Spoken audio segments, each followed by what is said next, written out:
next we move on to one of the most important phases in our conference, the much awaited panel discussion. So brace yourself for an immersive experience where you gain valuable insights from esteemed experts in the field, focusing specifically on graduate studies and academic careers in data science. So first, let me introduce the moderator of the panel discussion, Kethmi Hettige. Kethmi is a PhD candidate at the Nanyang Technological University, Singapore, with research interest in neural networks and machine learning. Prior to this, she worked as a data scientist at RS Metrics, an organization that specializes in geospatial and other data analytics, with primary focus now on ESG data solutions. She's a proud alumnus of the University of Colombo, where she obtained her BSc in Industrial Statistics. She was awarded the Gold Medal for the best final year project in Industrial Statistics for her research thesis on application of spatio-temporal scan statistics to detect disease outbreak areas. So now I invite host for the panel discussion, Kethmi Hettige, to conduct this session. Over to you, Kethmi. Thanks, Soumya. Thank you for that lovely introduction. I hope you guys can hear me. Yes, Kethmi, we can hear you. Okay. Hello, everyone. So welcome you all to the panel discussion of the second day of Women in Data Science Conference in Sri Lanka. And it's a great privilege to be a part of this. And it's so exciting to see the turnout for this event today. So we are hoping to have an exciting conversation of one of the topics of immense importance, the role of academia in data science, specifically focusing on graduate studies and academic careers. So we know that data science have emerged over the last few years, and it has been providing a lot of contributions and opportunities in different domains.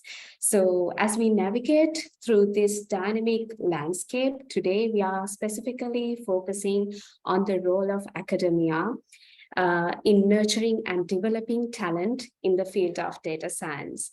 So for that, we have today with us three incredible ladies who have excelled in this field and who have had years of experience in this field.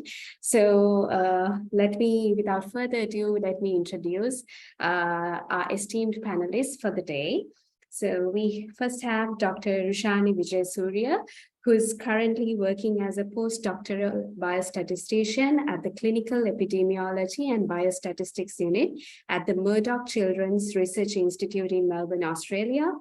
And she obtained her PhD in biostatistics from the University of Melbourne upon completing her bachelor's in statistics from the University of Colombo, Sri Lanka. And then next we have Malindrie Dharmaratne, who is also an alumnus of University of Colombo. Malindrie is currently a PhD candidate in biostatistics at the University of Queensland, Australia, and is in the final stage of completing her PhD. And finally, we have Shathika Kularatne, who is a PhD candidate at the University of South Australia in the field of artificial intelligence and information science. She completed her bachelor's specialized in statistics with computer science from University of Colombo. And also she has more than 7 years of industrial experience in the field of data science working in the corporate sector. So welcome you all to the panel discussion today. And before starting off, I would like to remind the listeners that we will be having a Q&A session at the end of the panel discussion. So please keep posting if you have any questions on the chat. We will cover those questions after our discussion.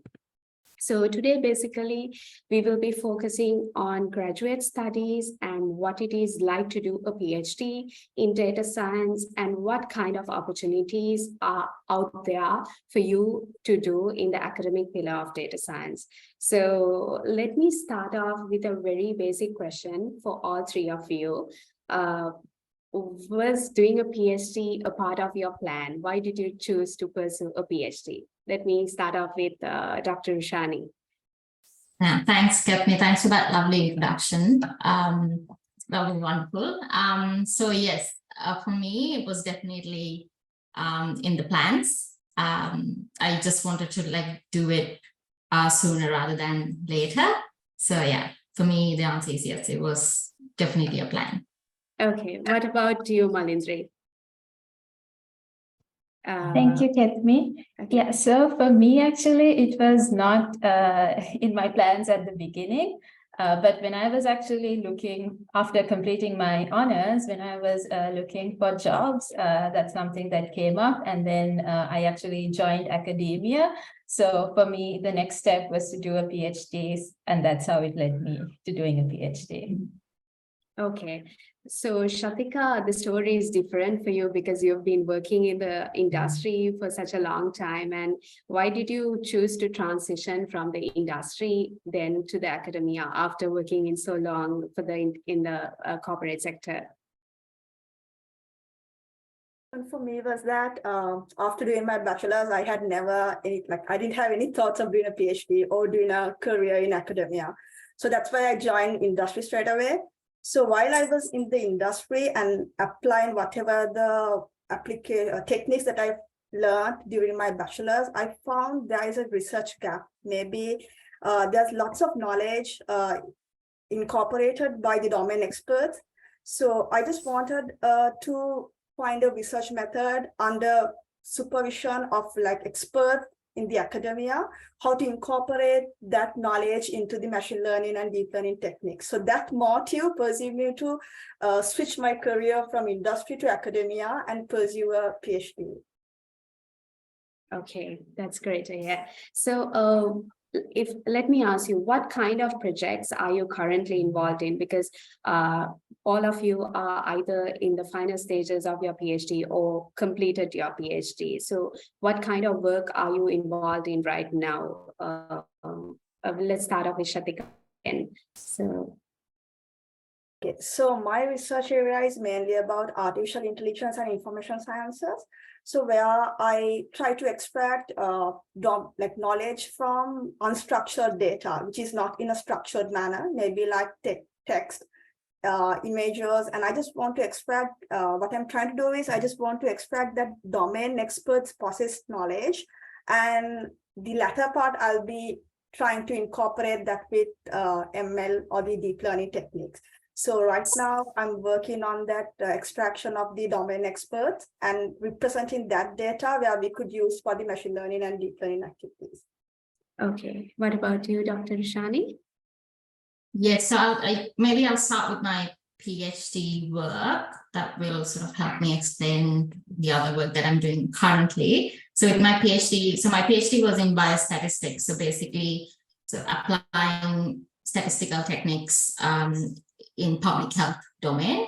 So that was particularly looking at how to handle missing data in life course studies, which is where you have early life predictors affecting very late sort of outcomes, like public health outcomes. So when we have longitudinal data, we have a lot of missing data, which is a huge problem. So my PhD was basically looking at how best to impute those missing values. And currently my work is a bit more diverse in the sense I do methodological research in missing data as well as causal inference, which is because we always get a lot of causal inference problems in public health settings as well. But I also do a bit of consulting work, which is where I give expert statistical advice to other applied researchers in different research areas. Okay. What about you, Malindrie? So I work specifically in bioinformatics. So basically, I look at developing bioinformatics methods to analyze large-scale single-cell data. So these can be like gene expression data or epigenetics, so on and so forth. And then I also use existing statistical tools to understand biological questions, such as questions in in cancer research or even things like aging. Okay, sounds really interesting. So as you can see, like most of these topics that you've been working on in your PhD are related to real life applications. And although they are very theoretical based, there are some kind of application that you can put them into use. So I think most of the common questions today is you're working in the industry and you lack some knowledge on the cutting edge technologies. And is that the reason that you want to do a PhD? So I think Shathika worked in the industry for a long period of time. And how do you think is the best way to navigate from industry to the PhD? Because most of the people directly go into the PhD, obtain the PhD, and then go to the industry or pursue an academic career. So in your case, it's different. You navigated from the corporate sector to the industry. What do you think is the best way?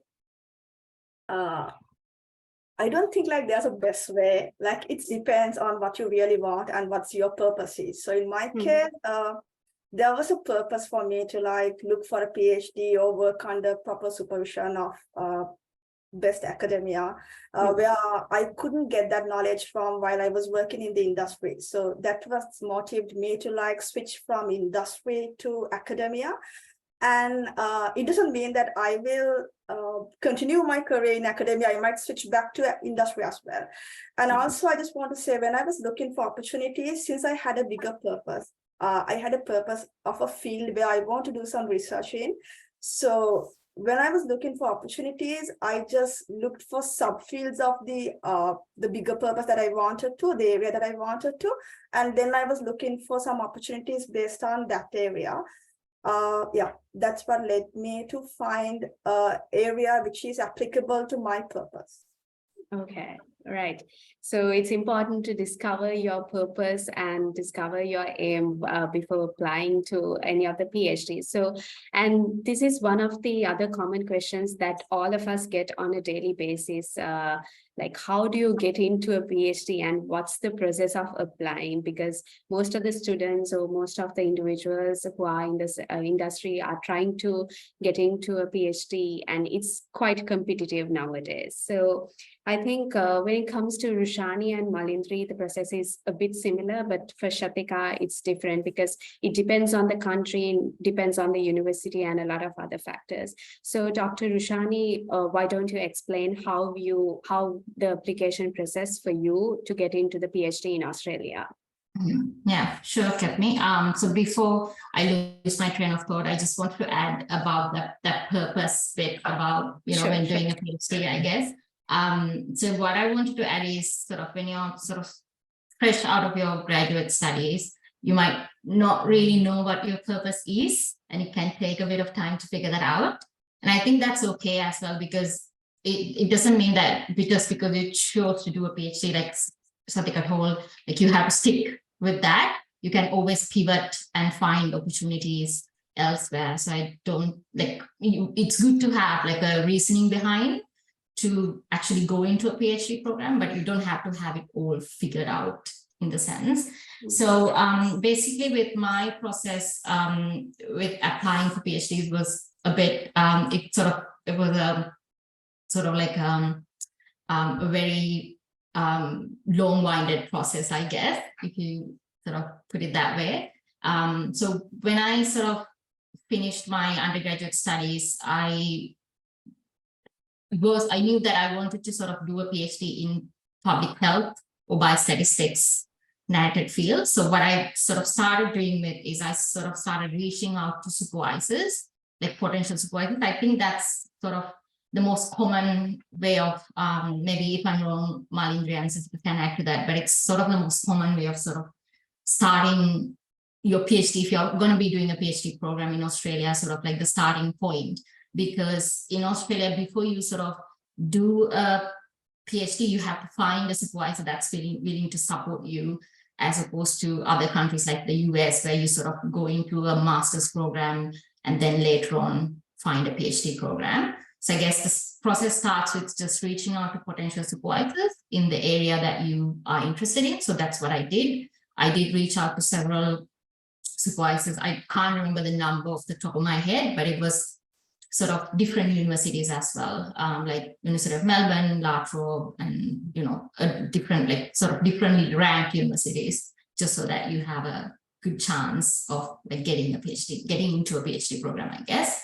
So once you do get a supervisor that's sort of willing to support you, it also depends on whether they have a project, whether they have funding, or whether you need to sort of, secure a scholarship, so things like that. So it might depend on the supervisor. So once a supervisor sort of replies back to you saying that they are willing to take you on as a like a student, they might organize like an interview. So you might have to go through that. And after that is when you get to that application process, which is at the actual stage of applying for that. So in Australia, for me at least, when you do apply for the PhD program, like at the University of Melbourne, for instance, you are automatically considered for international research scholarships because it's very expensive to do a PhD without some financial help. But there might be some universities where you have to separately apply for scholarships, or the project might be sort of attached to, like in Shathika's case, an industry sort of project where the funding comes through them. So there's different ways actually. So it's once you do get to the application process and get the offer, the next step is, of course, they will say whether you get the scholarship or not, and it's very competitive. So then you have to secure the offer as well as the scholarship. And once you do all that, the rest is pretty easy. Yeah.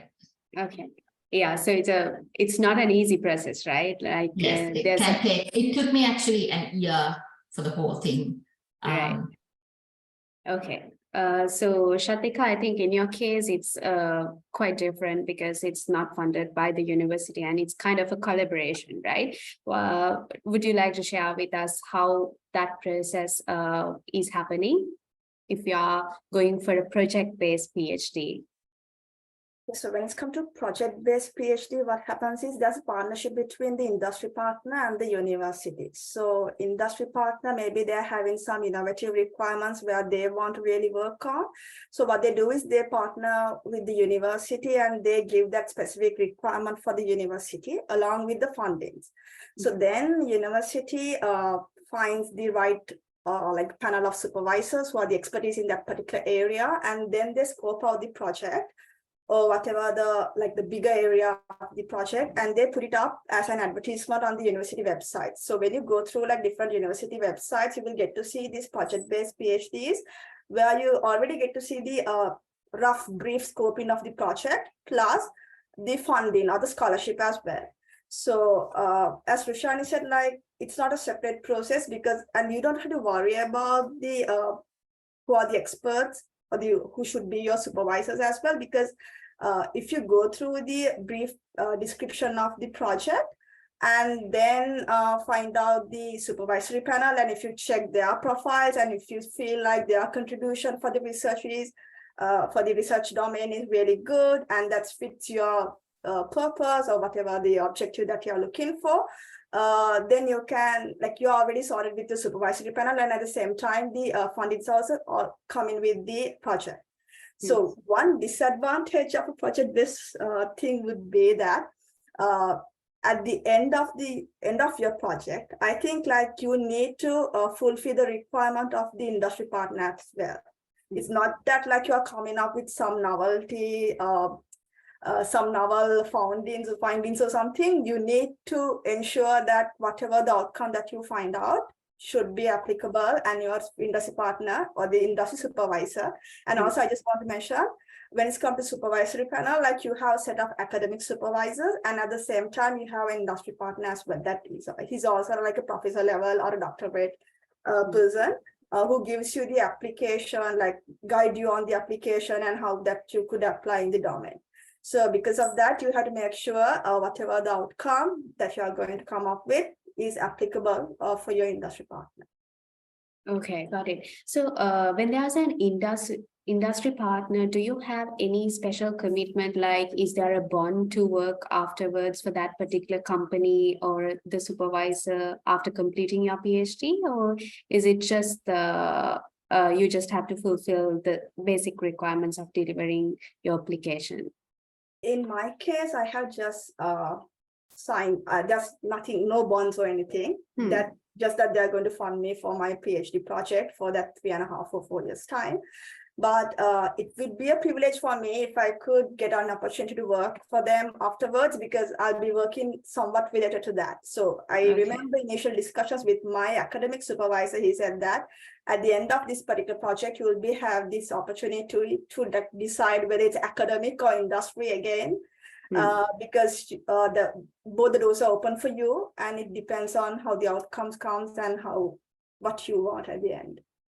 So adding on some of my experience also, like there's again, I'm also kind of in an industry project-based a collaboration and a scholarship. So in my case, I don't have a bond, but there's a specific components, a specific scholarship which is dedicated to a bond component where you have to work for 2 to 3 years upon completing your PhD, which is another commitment, which means you have to stay in that particular country and work for that only organization for a specific time. So it's important to look at always the closures and always the limitations and the opportunities as well when you are considering a scholarship, because it's not just 1 or 2 years commitment. PhD is, when it comes to a PhD, it's like 3 to 5 years of commitment. And if you have a commitment after that, then you have to consider that component as well. So as I said, now everyone is looking to get into a PhD and getting selected to a PhD. What is the life after that? How does a PhD look like after that? Because most of the people talk about, okay, you can go through this application process and you will get selected, and itself is a competitive process. But Malindrie, would you like to share what your typical workday look like when you were doing the PhD? Yeah, sure. So like I said, since I work in bioinformatics, so it's more like computational biology. So it's highly collaborative. So it's not, it's very like application-based projects you do. So you have the biologist who would generate the data. And then as a bioinformatician, I would try to analyze this data and make some sense out of it, or look at novel ways to analyze the data. So a typical day obviously would be, so I have these data sets. So maybe I work with publicly available data, or I collaborate with other people from my own universities, or even internationally. So it's a lot of analysis. You get the data, or you have like the pre-processing, data cleaning. So it's actually a lot of analysis. And apart from that, I think another major part of my day would be to, again, make sure that I build my network. I have these connections with the people who actually generate the data. So sometimes you meet with them, you have the formal discussions, or you might even have the informal discussions so I mean, I can run the models, but just giving them the output would not be like, that's not going to be the end to it. So I need to make sense out of it. I need to interpret the data, so that it's hard to do it alone. So that's when you have meetings with your collaborators. Then obviously you have your meetings with your supervisors. And so that's the work part of it. But then you also have like other activities apart from work, maybe part of work, like you have conferences, attending conferences, then or maybe just random chats with your peers, because like as data analysts, or just looking at the data, we are so used to sitting on the table and staring at our screen. So I think it's like, for example, if you look at now the people who generate the data for me, the biologists, they go to their labs, so they're always walking, they come back to their desk. So we don't have that. So I think it's really important that we also talk with our peers about like issues we have, about our work, or even about other things. And yeah, so then I think after about a year or so, you start writing. So that comes in. So part of your day you spend writing. And I think I forgot something really important. That's like reading. So especially when you start your PhD, for at least for 3 to 4 months, that's what you will be mostly doing, looking at the existing literature and like forming your own question. Yeah, so I think the others might be able to add things that I missed. Yeah, Dr. Rushani, do you have anything to add to that? Like what? Yeah, so I definitely agree with the reading bit, because I remember when I started my PhD, the first thing that my supervisor sort of gave me was this list of papers to read. And I remember just for like 3 months straight, me just reading through all of the literature. So when you sort of start your PhD, you might find yourself doing like a bulk of your work will be about reading, because you're trying to formulate like research questions and figure out what you're going to be doing with your PhD. So my sort of experience was quite similar to Malindrie, actually. But I guess one thing that I would like to add is sort of when you're doing a data science sort of a PhD, the experience can be quite isolating because, like Malindrie said, you sort of sit at the computer and instead of like doing like lab work, you just have the screen and it can be a bit of an isolating experience. So one of the most like helpful advice that I got from my supervisor when I started my PhD was to treat the PhD like a 9-to-5 job.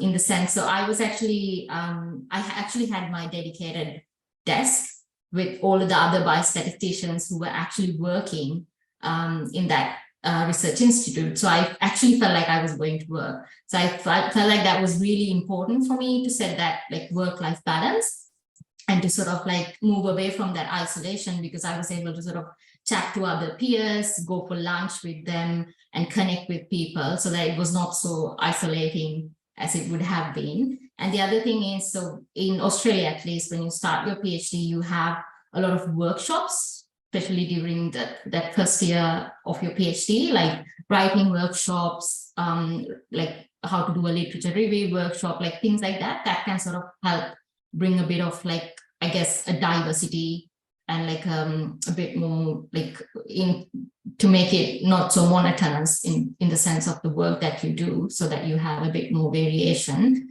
So things like that are really important. So basically with my PhD, it was a bit different to Malindrie's in the sense it was, so I didn't have any collaborators because it was a very methodological problem. So it was sort of like running simulations, interpreting results, so it was all up to me. So most of the time what I had was just meeting with my supervisors. So that having that, treating it like work and be stationed with other people really helped. So if you can find something like that, I would really recommend that you do if it's going to be like a very individual based project. Okay, right. All right. So that is kind of the life during the PhD. So upon completing the PhD, now again, another question most of the people ask before applying to a PhD is, what would be the career after the PhD? Is it purely, should it be academic? Should we be just a lecturer or a researcher, or can we jump back onto the industry? What kind of possible career paths are there after completing your PhD? So let's ask Shathika about her opinion first. Yeah, so I think like it depends on what you want. As I said, like even still, I don't know whether I'll jump back to industry or I will continue in academia. So if I'm working as an academic in the same university or some other university, I think it doesn't mean that you have to always go on this career ladder of being a faculty, like holding a faculty position, because in most of the universities, you get to see these research centers. And since we are playing in this domain of data science, I think each and every research institutes or whatever the research centers in the universities, they need support of data scientists. So you could work as a data scientist. And also I feel like being in academia, you can consult industry and like you can work with industries. Likewise, I think there are opportunities. It doesn't mean that you have to stick into academic or like into industry. I think you have this, you have this freedom of playing with the both areas, I guess. I think Rushani would be able to add more because she's already done with her PhD and how things work. Yeah, would like to hear your ideas. Yeah, I can only add about the academic sector, not so much about the private, I guess. But even within the academia, I guess something that people don't realize is that sort of we sort of, I think it sort of comes from our traditional sort of like the Sri Lankan, how the Sri Lankan education system is based, where you think like once you do like a very like a PhD, it means lecturing and sort of like it's very limited in that sense, but it's not. So I don't do lecturing at all, for instance. So in terms of my work, I have like a variety. So I have, it's sort of like I like to think in terms of like, I guess, 3 broad areas. So one is my own methodological research in using data and causal inference, which is where I run simulations and do all of that work.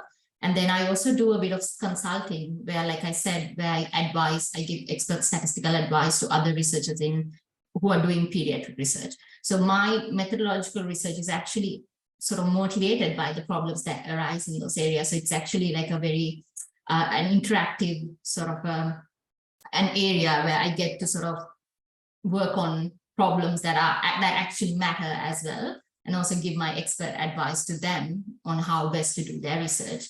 And then I also do a bit of teaching on the side, which is where not like university courses, but like short courses, which are sort of geared towards like PhD students or clinicians who are doing their own stats sort of area. So I think it's like when it comes to academic jobs, your position could be a mix of anything. There are positions where it's just mostly lecture based, like you will be doing you'll be spending a bulk of your time lecturing, or it could be a bulk of your time consulting, or just your own research, or it could be a mix of all of that. So it really depends on like how the position is advertised and how the position is funded really. Because for me, my funding for methodological research comes from my supervisor who's doing biostats research.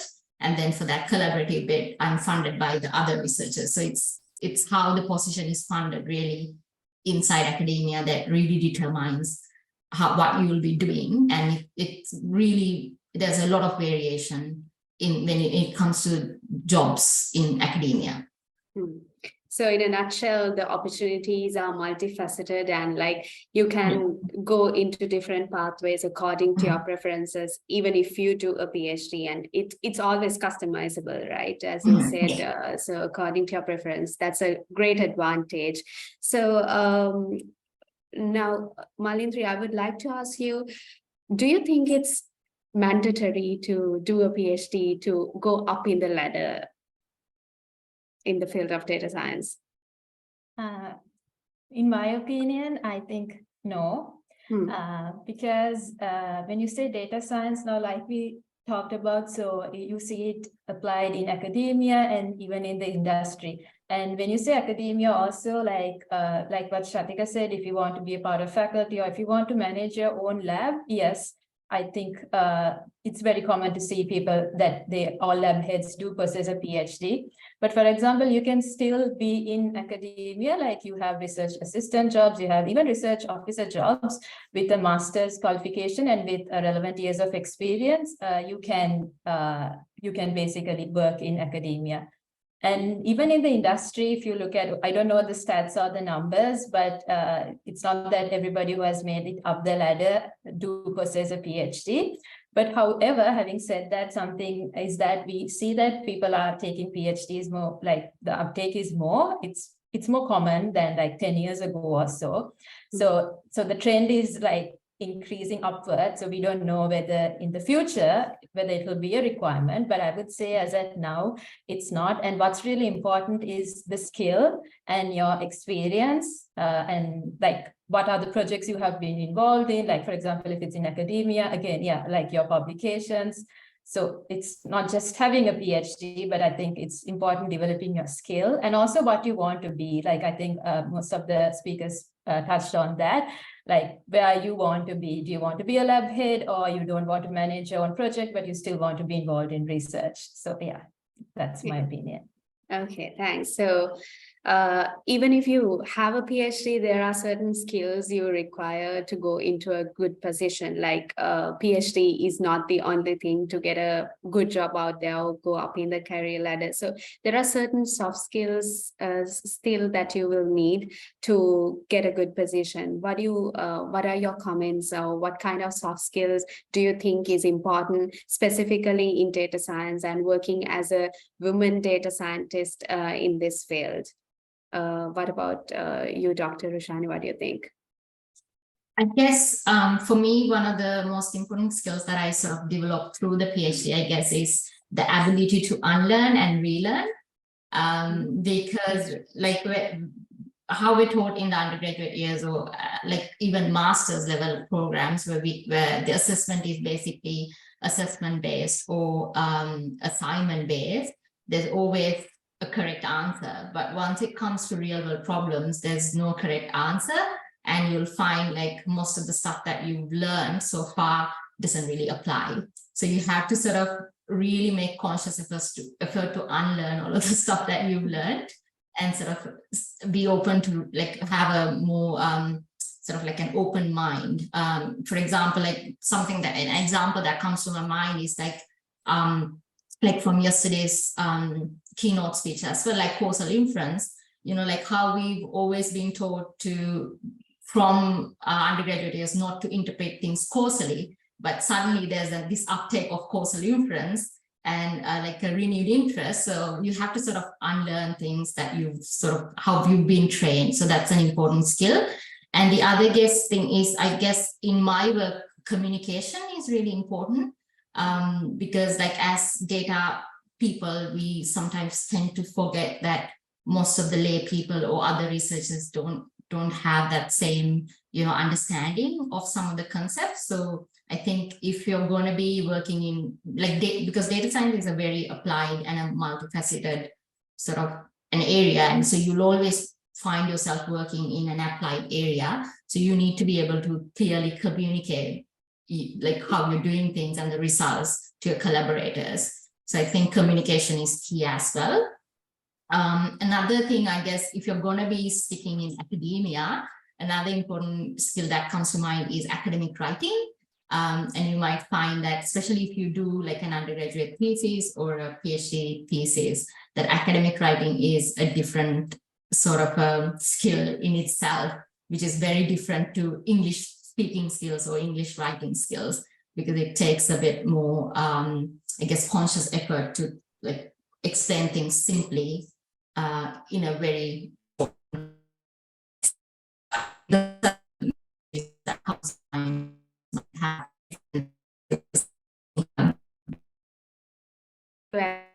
Sure.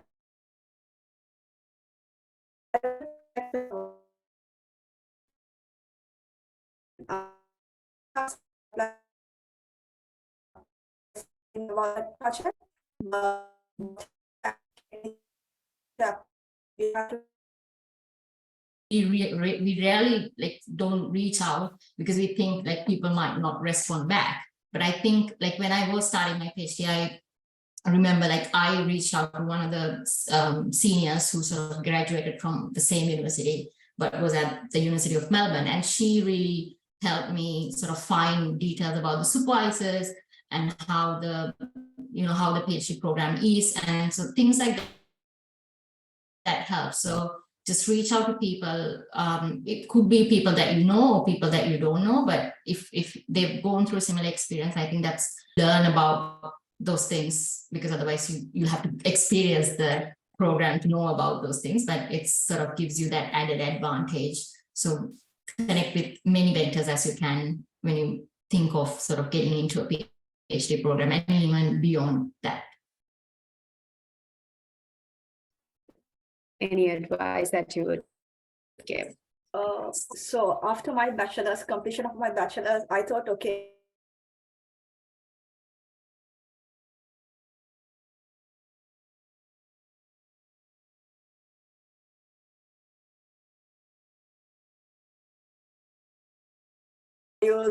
so whatever the courses that you follow during your bachelor's, and you're really scared of doing that. So I would say that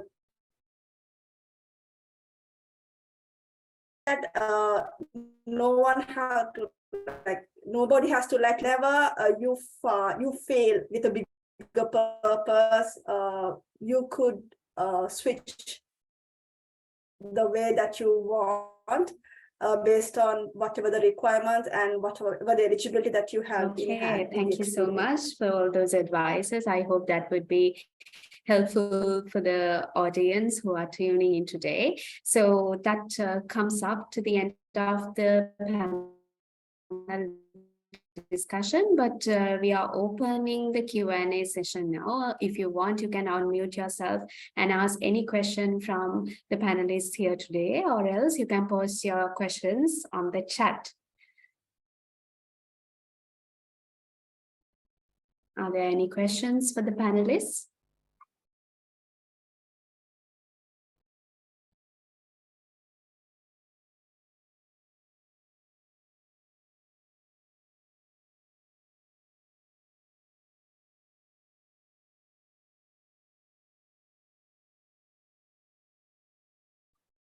All right, I think there are no questions as of now, but always you can email the WiDS Sri Lanka email address if you have any questions, and they would direct the questions to each of the panelists. So if you want any information regarding the PhD studies in Australia or other countries, and if you want to know more about academic careers in data science, you can email the WiDS Sri Lanka email address, and we will be directed with those questions. So thank you so much, everyone, for tuning in today, and it was a great session. Thank you for all the panelists for joining us today and enlightening with all the experiences. I think it was an instrumental discussion for all the graduates and all the people who are there willing to pursue a PhD and an academic career in data science. So thanks for this opportunity, and it was a great privilege. Thank you, everyone. Thank you, Kethmi, for moderating such an engaging panel discussion. And thank you to all our panelists for sparing your valuable time to bring this insightful session.